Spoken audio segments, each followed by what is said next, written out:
Assalamualaikum warahmatullahi wabarakatuh. Kisah Nabiullah Syam'un al-Ghazi alaihissalam dan hubungannya dengan asal muasal Lailatul Qadar. Nabi Syam'un al-Ghazi alaihissalam memiliki beberapa nama. Dalam bahasa Arab, beliau disebut dengan Syamshon atau Syam'un. Dalam bahasa Ibrani disebut Simson. Dalam bahasa Tiberias disebut Shimson. Dan dalam Alkitab Nasrani disebut Samson.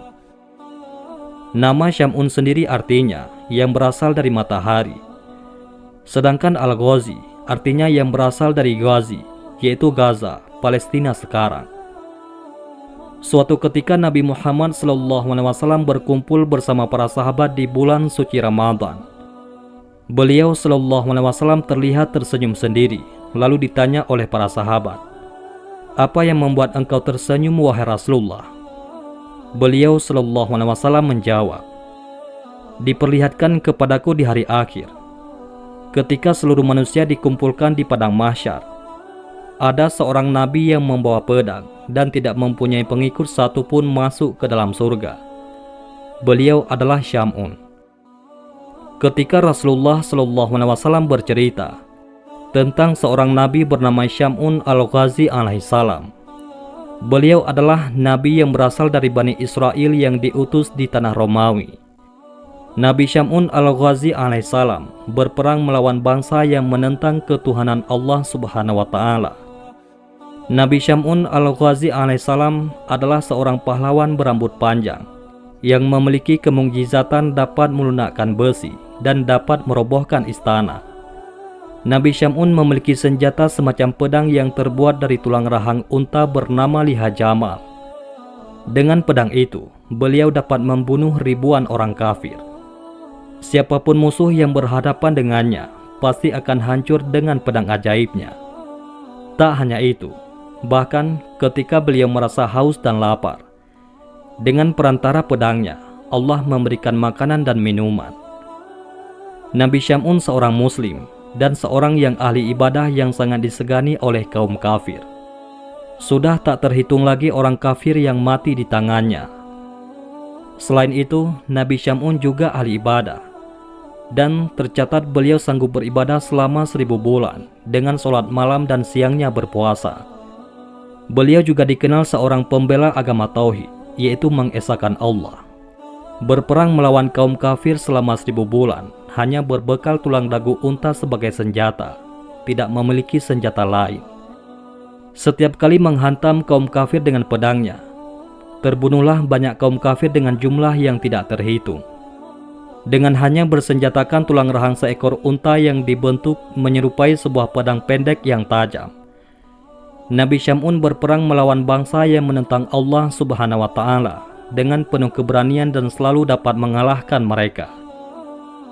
Ketangguhan dan keperkasaan Nabi Syam'un dipergunakan untuk menentang penguasa kaum kafirin saat itu, yakni Raja Israel. Menghadapi kesaktian Nabi Syam'un al-Ghazi alaihissalam membuat para kafirun kewalahan. Mereka mencari jalan untuk bisa menundukkannya. Dengan segala kehebatannya itu, beliau dibenci oleh para musuh, terutama dari golongan orang kafir. Akhirnya sang Raja Israel mencari jalan untuk menundukkan sang Nabi.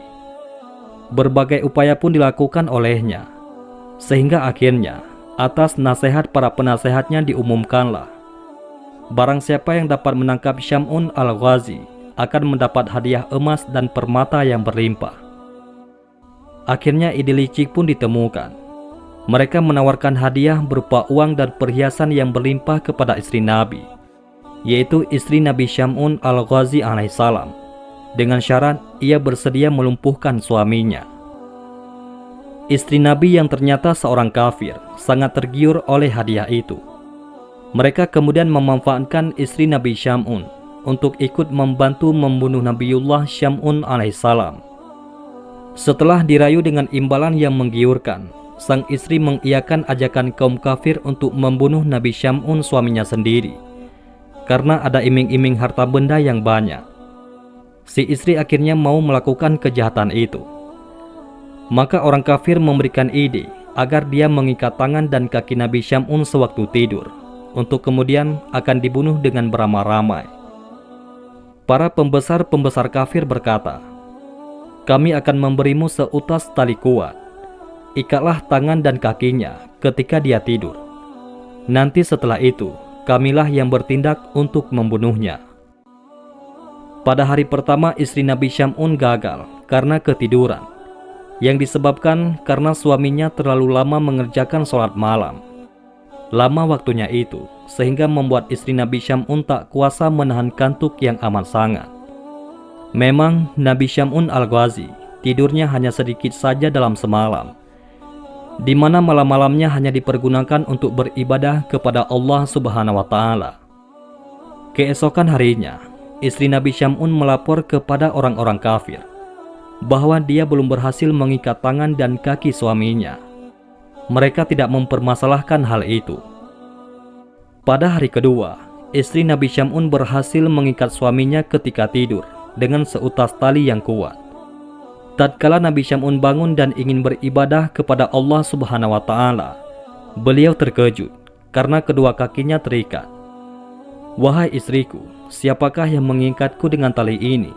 tanya Nabi Syam'un kepada istrinya. "Aku yang mengikat, hanya sekedar mengujimu sampai sejauh mana kekuatanmu," ujar istrinya. Nabi Syam'un dengan mudah dapat melepaskan tali yang mengikatnya dengan satu ucapan doa. Kemudian Nabi Syam'un bergegas menuju tempat peribadatannya. Maka gagallah rencana pembunuhan pada hari kedua itu. Namun setelah itu, musuh-musuh kafir datang lagi dengan membawa rantai. Dan istri Nabi Syam'un siap mengikat suaminya lagi pada keesokan malamnya. Pada hari ketiga, istri Nabi Syam'un itu berhasil lagi mengikat suaminya dengan rantai yang diberikan oleh orang-orang kafir. "Wahai istriku, siapakah yang mengikatku kali ini?" tanya Nabi Syam'un dengan nada agak marah ketika bangun dari tidur. "Aku yang mengikatnya, sekedar untuk mengujimu," jawab istrinya. Namun, sekali hentakan, Nabi Syam'un dapat menghancurkan rantai tersebut. Lalu Nabi Syam'un segera menarik tangannya dan memotong rantai itu. Kemudian istrinya pun segera membujuk suaminya agar mau menceritakan rahasia kekuatan tubuh yang dimiliki suaminya. Akhirnya Nabi Syam'un bercerita juga, jika sebenarnya beliau adalah seorang wali dari sekian banyak wali Allah yang hidup di dunia ini. Syam'un berkata, "Wahai istriku, aku adalah wali di antara wali Allah, yakni kekasih Allah. Segala perkara dunia ini tidak ada yang sanggup mengalahkan diriku. Aku punya rambut panjang ini. Ketahuilah bahwa tidak ada seorang pun yang mampu mengalahkanku dalam perkara dunia kecuali rambutku ini." Jelas Nabi Syam'un Al-Ghazi alaihissalam kepada istrinya. Nabi Syam'un memang memiliki rambut yang panjang, dan panjangnya digambarkan bahwa ujung rambutnya akan menyentuh tanah saat Nabi Syam'un berdiri. Karena sudah mengetahui kelemahan suaminya, akhirnya pada saat Nabi Syam'un tidur, mulailah istrinya mengikat tangan Nabi Syam'un dengan 4 helai rambutnya, dan mengikat pula kakinya dengan 4 helai rambut milik Nabi Syam'un, sementara beliau tetap dalam tidurnya. Setelah bangun, Nabi Syam'un bertanya, "Wahai istriku, siapakah yang mengikatku ini?" "Aku, untuk mengujimu," jawab istrinya yang mulai ketakutan. Setelah itu Nabi Syam'un berusaha dengan sekuat tenaga untuk melepaskan ikatan itu.